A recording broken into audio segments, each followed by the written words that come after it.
if they ask me what I'm up to or how I'm doing, I might give them a slightly deeper answer than, yeah, fine, yeah, everything's good, yeah, no problem. So it's analysing how you feel when you talk to people. Jack mentioned about your position as online quiz master. So is it #dawsdoesquizzes? Is that what you've been doing over lockdown? Yeah, dawsdoesquizzes, yeah. Do you mind telling me a little bit more about that? Well, it started in the first lockdown when I was feeling fairly inadequate by not doing anything, and people on the front line and doing some serious work, whereas I was sat on my backside not being able to do too much. So I offered up initially to just jump in on people's pub quizzes and work quizzes, home quizzes, whatever they were. And then that swiftly developed into, I was getting invited to stag do's, birthday parties, wedding invitation. I mean, all sorts. So I was just dropping into, I mean, I did hundreds of different Zoom calls, team calls, Skype calls. Just sort of popping in and saying hi. Not necessarily hosting all the quizzes, but some of it was hosting, some of it was awards dinners, some of it was just saying hi. Well, I would, people would email me and I would just jump in sort of unannounced and give them a bit of a fright. And how come you wanted to do that? And how did you find it?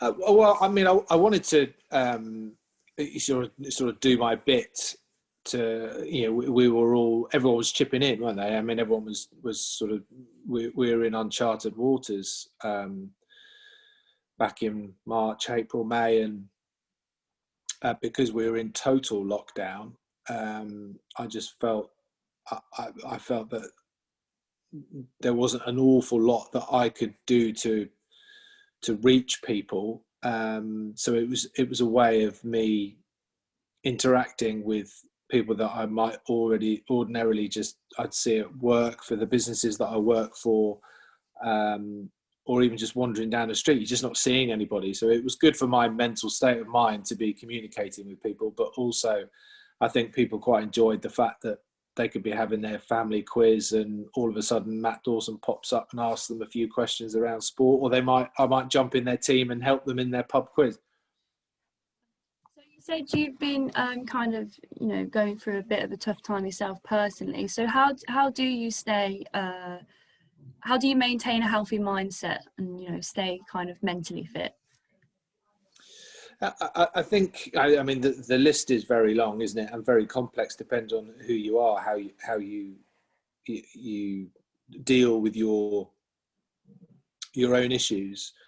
I think maybe a generic tip that I tend to throw out there, I work with a company called Sodexo, a big food and facilities firm. We do a lot of work around health and well-being. And so I do get asked that question a lot. And my sort of stock generic answer is that first and foremost, you have to have acceptance as to where you are.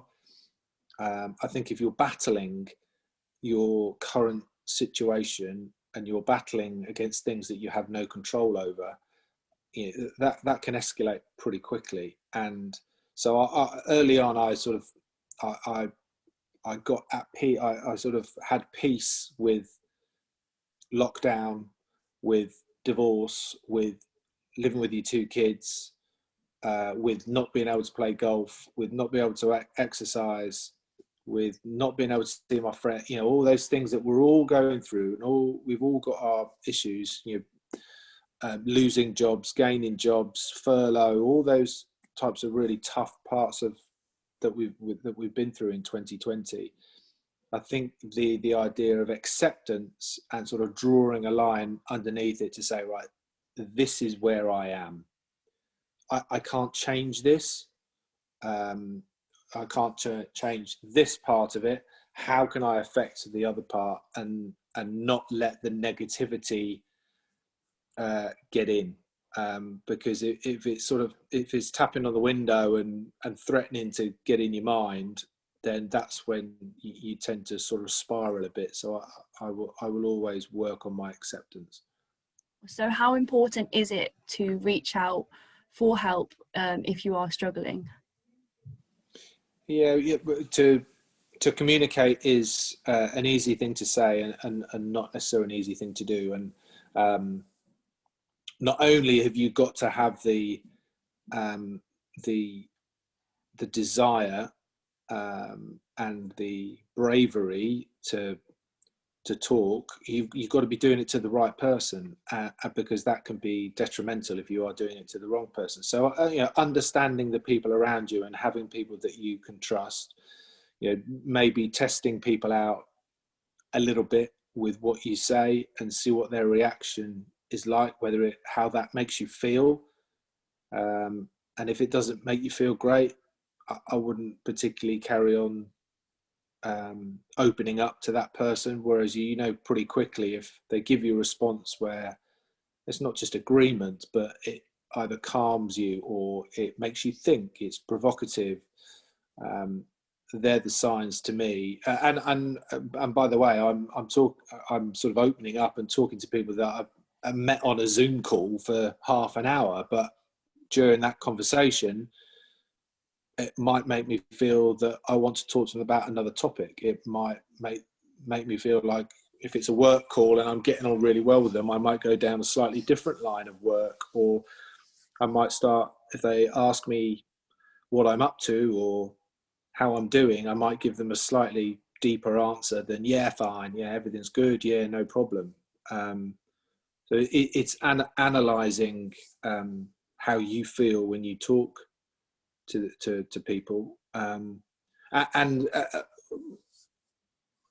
it's very easy to say, but rarely, if ever, have I opened up with someone and been really disappointed with their reaction. You might feel you didn't get too much back, but very rarely have I got, oh my God, I'm never doing that again. Where the step is to actually start the conversation and start with, why don't I say something other than, yeah, everything's fine, or everything's okay, or getting by? Why don't I start with a sentence and see where that takes me?